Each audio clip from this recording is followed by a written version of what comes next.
আমার সাথে যা করা হয়েছে আমি আপনাদেরকে শুধু আজকে এতটুকু বলি, এর চেয়ে ভয়ঙ্কর পরিকল্পনা এবং কার্যক্রম তারা শুরু করেছিল আমাদের অন্য সাথীদের সাথে। এর চেয়ে অনেক নির্লজ্জ, অনেক ভয়ঙ্কর, অনেক মারাত্মক নাটকের স্ক্রিপ্ট তারা তৈরি করেছিল। তবে আমার দেশের প্রাথমিক ধাপগুলোতেই তারা একটা বড় ধরনের তাদের পরিকল্পনায় তারা পাল্টা আঘাতপ্রাপ্ত হয়েছে। তারা ওই সকল নাটকগুলো মঞ্চস্থ করার দুঃসাহস পায়নি। আমি আল্লাহ পাক রব্বুল আলামিনের এই ক্ষেত্রে মহান রব্বুল আলামিনের অশেষ শুকরিয়া আদায় করি, আমার ব্যক্তির জন্য নয়, বাংলাদেশের আলেম সমাজের জন্য, যে আল্লাহ পাক রব্বুল আলামিন এমন ভাবে একটা দল, কিছু মানুষকে আল্লাহ পাক রব্বুল আলামিন যেন ক্ষুদ্রদের মাধ্যমে আল্লাহ তাদেরকে প্রেরণ করেছিলেন, যে সেই চরিত্রহরণের নাটকের স্ক্রিপ্টের প্রথম চরিত্রেই তারা ষড়যন্ত্রকারীদের দামি মাথার মধ্যে আঘাত করেছে। এক তো এই যে চরিত্রহরণের মাধ্যমে ইসলামী নেতৃত্বকে জনমানুষ থেকে বিচ্ছিন্ন করার এক সুদূর প্রসারী ষড়যন্ত্র। দ্বিতীয়, দেখেন প্রত্যেকটা যে নির্ধারিত কোর্ট মামলা, তো 41টা মামলা ফেস করতে হয়েছে। প্রতি মাসে, প্রতি সপ্তাহেও 2 দিন 3 দিন পর্যন্ত কোর্টে যাওয়া হয়েছে। কোর্টে নেয়, আচ্ছা অসুবিধা নেই, সবাই স্বাভাবিকভাবে নেওয়া হচ্ছে। আমাকে এবং আমার মতো আমাদের সাথীদেরকে কোর্টে নেওয়ার সময় একটা বুলেট প্রুফ জ্যাকেট পরাবে, একটা হেলমেট পরাবে, এবং এই হেলমেট এবং বুলেট প্রুফ জ্যাকেট বাংলাদেশের কোন রাজনৈতিক নেতৃবৃন্দের পরানো হয় না, নিরাপত্তার দোহাই দিয়ে। আমি জানি না যে আমাদের নিরাপত্তার প্রয়োজনীয়তা শেখ হাসিনা এবং খালেদা জিয়ার চেয়ে বেশি তাদের কাছে মনে হয় কিনা। রাজবন্দী হিসেবে বাংলাদেশে শেখ হাসিনা বন্দী হয়েছেন, খালেদা জিয়াও বন্দী হয়েছেন, এবং তাদেরকে কোর্টে হাজির করা হয়েছে। কোনদিন তাদের শরীরের মধ্যে আমরা বুলেট প্রুফ জ্যাকেট কিংবা মাথায় হেলমেট দেখিনি। বিএনপি এবং আওয়ামী লীগের আমলে পরস্পর অন্য দলের শীর্ষ নেতৃবৃন্দ, মহাসচিব সহ সকলে, এবারও বিএনপির সকল নেতৃবৃন্দ বন্দী হয়েছেন, তাদের কাউকে জ্যাকেট অথবা মাথায় হেলমেট পরানো হয়নি। আমাদের সাথে এই আচরণ করা হয়েছে। যখন পুলিশরা এই হেলমেট আর জ্যাকেট নিয়ে আসতো আমার সামনে, তো তারা দেখতো যে বিষয়টা কতটা অপমানজনক। আমার মুখ মুছড়ে পড়তো। শেষ পর্যন্ত অনেক পুলিশ নিজেরা চোখের বস্তু জড়িয়ে দিতেন, বলতে আমাদের কিছুই করার নাই। আমরা জানি যে এই অপমানটা একেবারেই অপ্রয়োজনীয়, কোনো প্রয়োজন নেই এই অপমানটুকু করা, কিন্তু শেষ পর্যন্ত আমাদেরকে এই অপমানটুকু সহ্য করতে হয়েছে। যে আমাদের ইসলামপন্থী আলেমদের রাজনৈতিক মর্যাদাটাকে সুপরিকল্পিতভাবে ধ্বংস করে দেওয়ারই একটা আয়োজন ছিল। আমাদের কোন রাজনৈতিক মর্যাদা যেন এই জাতির সামনে না থাকে। আমাদের বলতে আলেম সমাজ, তারা গোটা আলেম সমাজকে বাংলাদেশের সামাজিক নেতৃত্বের এই অবস্থান থেকে সম্পূর্ণরূপে মাইনাস করার এক ভয়াবহ একটা আয়োজন আমার কাছে মনে হয়েছে। আমি জানি না, দেখেন আমি ব্যক্তিগতভাবে যে আমার একটা রাজনৈতিক পরিচয় আছে। আমি শাইখুল হাদিসের সন্তান। বাংলাদেশে শাইখুল হাদিস আল্লামা আজিজুল্লাহ রহমাতুল্লাহির যে রাজনৈতিক ব্যাকগ্রাউন্ড, তার সাথে তো এই দেশের স্বাধীনতা থেকে নিয়ে শুরু করে অদ্যাবধি যতগুলো রাজনৈতিক নেতা রয়েছে, তাদের সকলকে তাদের নিজেদের রাজনৈতিক স্বার্থে শাইখুল হাদিসের কাছে এসে বসতে হয়েছে। বঙ্গবন্ধু শেখ মুজিবুর রহমান তার সাথে বসতে হয়েছে, শহীদ প্রেসিডেন্ট জিয়াউর রহমানকে তার সাথে বসতে হয়েছে, বেগম খালেদা জিয়াকে তার সাথে যোগ করতে হয়েছে, হোসেন মোহাম্মদ এরশাদকেও তার সাথে বসতে হয়েছে, এবং বর্তমানের প্রধানমন্ত্রী শেখ হাসিনাকেও তার নিজের দলের মহান সেক্রেটারি জেনারেলকে পাঠিয়ে শাইখুল হাদিসের পায়ে সালাম করতে হয়েছে।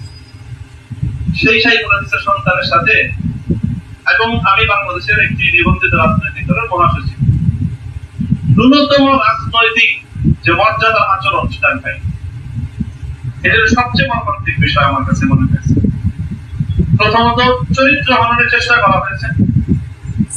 আমাকে একটা যা করা হয়েছে এটা হলো জাস্ট শুধুমাত্র টেস্ট কেস।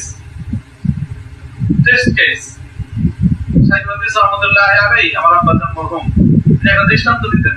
আমার কথা একটু লম্বা হচ্ছে, ধৈর্যের সহিত কথাগুলো সাইকুলের এই কথা হয়তো এখন আসবে না আমার কারণ থেকে। তিনি একটা আন্দোলনের সময় আমাদেরকে বলেছিলেন, উনি অনেক গ্রাম বাংলার ভাষায় কথা বলতেন। তো বলতেন যে দেখেন যে গ্রামগঞ্জে যখন শীত কেটে চোররা চুরি করে, তো চোরদের একটা নীতি আছে, নিয়ম আছে, পলিসি আছে, সেটা হলো যে তারা প্রথমেই শীত কেটে নিজেরা ঘরে ঢুকে না। শীত কেটে প্রথমে পাতিলের মধ্যে মানুষের মাথা তৈরি করে কৃত্রিম, ওই মাথা তারা ঢুকায় দেয়, যে গৃহস্থের প্রতিক্রিয়া দেখতে চেষ্টা করে। গৃহস্থ কি প্রতিক্রিয়া দেখায়? গৃহস্থ যদি অনেক থাকে যে আগে টের পেয়ে গেছে যে শীত কাটতেছে, তখন গৃহস্থ ঘরের মধ্যে লাঠি নিয়ে তা নিয়ে অপেক্ষা করতে থাকে চোর খালি ঢুকুক, ওই শীতের ঢুকলে মাথার মধ্যে প্রথমে আঘাত করবে।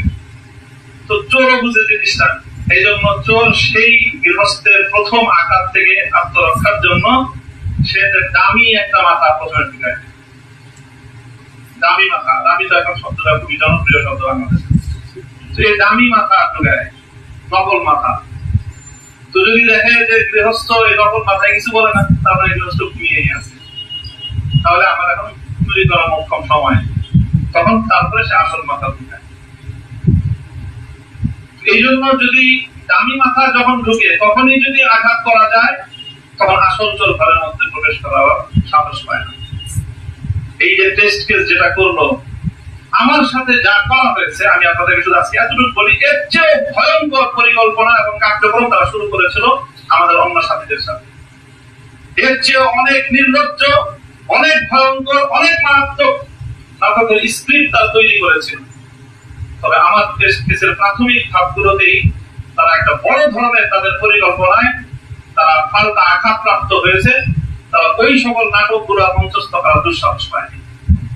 আমি আল্লাহ পাক রব্বুল আলামিনের এই ক্ষেত্রে মহান রব্বুল আলামিনের অশেষ শুকরিয়া আদায় করি, আমার ব্যক্তির জন্য নয়, বাংলাদেশের আলেম সমাজের জন্য, যে আল্লাহ পাক রব্বুল আলামিন এমন ভাবে একটা দল, কিছু মানুষকে আল্লাহ পাক রব্বুল আলামিন যেন ক্ষুদ্রদের মাধ্যমে আল্লাহ তাদেরকে প্রেরণ করেছিলেন, যে সেই চরিত্র হওয়ার নাটকের স্ক্রিপ্টের প্রথম চরিত্রেই তারা ষড়যন্ত্রকারীদের দামি মাথার মধ্যে আঘাত করেছে।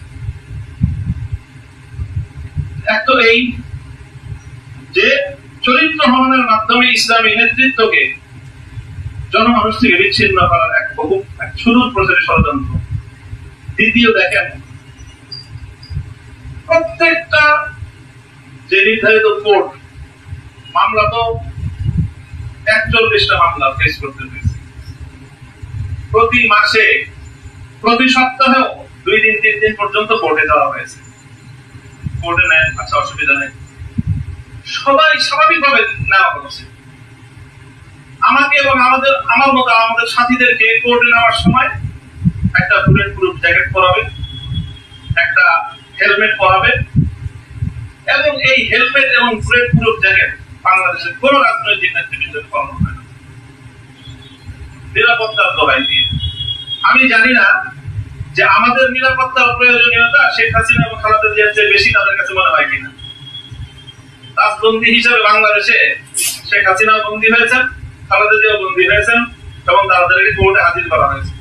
কোনদিন তাদের শরীরের মধ্যে আমরা বুলেট প্রুফ জ্যাকেট কিংবা মাথায় হেলমেট দেখিনি। বিএনপি এবং আওয়ামী লীগের আমলে পরস্পর অন্য দলের শীর্ষ নেতৃবৃন্দ, মহাসচিব সহ সকলে, এবারও বিএনপির সকল নেতৃবৃন্দ বন্দী হয়েছেন, তাদের কাউকে জ্যাকেট অথবা মাথায় হেলমেট পরানো হয়নি। আমাদের সাথে এই আচরণ করা হয়েছে। যখন পুলিশরা এই হেলমেট আর জ্যাকেট নিয়ে আসতো আমার সামনে, তো তারা দেখতো এই যে বিষয়টা কতটা অপমানজনক, আমার মুখ মুছতে পড়তো। শেষ পর্যন্ত অনেক পুলিশ নিজেরা চোখের বস্তু জ্বলিয়ে দিতে বলতে, আমাদের কিছুই করার নাই। আমরা জানি যে এই অপমানটা একেবারেই অপ্রয়োজনীয়, কোনো প্রয়োজন নেই এই অপমানটুকু করা, কিন্তু শেষ পর্যন্ত আমাদেরকে এই অপমানটুকু সহ্য করতে হয়েছে। তবে আলহামদুলিল্লাহ, আল্লাহ পাক রব্বুল আলামিন তার দিন বিজয়ের সংগ্রামীদের সম্পর্কে যে কথা বলেছেন, যে বৈশিষ্ট্যের কথা উল্লেখ করেছেন, যে কোন নিন্দুকের, অপমানকারীর অপমান বা নিন্দার ভয় না করেই আমাদেরকে পথ চলতে হবে। আমি এই পয়গামটুকু দিতে চাই যে এই ধরনের অপমানজনক আচরণ ইসলামী নেতৃবৃন্দের সঙ্গে কেন করা হলো জাতির সামনে তার একটা ব্যাখ্যা এবং তার জবাব দিতে হবে, এবং সেই জবাবটুকু অন্তত আমাদেরকে আদায় করে নিতে হবে।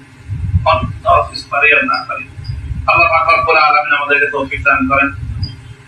দেশ এবং জাতির মুক্তির জন্য আমাদেরকে একটা সুপরিকল্পিত পথে সামনে অগ্রসর হতে হবে। অবশ্যই আমি সবসময় একটা কথা আগেও বলতাম, এখনো বলি, যে আমাদেরকে দুটো পথ পরিহার করে মধ্যপন্থী আরেকটা পথ অবলম্বন করতে হবে।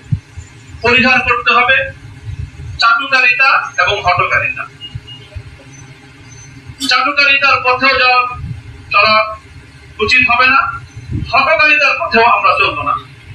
চাটুকারিতা এবং হঠকারিতা মুক্ত প্রকৃত স্বাধীন চেতনা চিন্তা এবং নিজেদের নিজস্ব স্বকীয় চিন্তা নিয়ে দেশ এবং জাতির সার্বিক মুক্তির লক্ষ্যে যৌক্তিক জায়গা থেকে এই জাতিকে মুক্ত করার সংগ্রামে আমাদেরকে আত্মনিবেদন করতে হবে। আল্লাহ পাক আমাদের এই চলমান সংগ্রামকে মঞ্জিলে মাকসুদ পর্যন্ত পৌঁছানো তৌফিক দান করেন।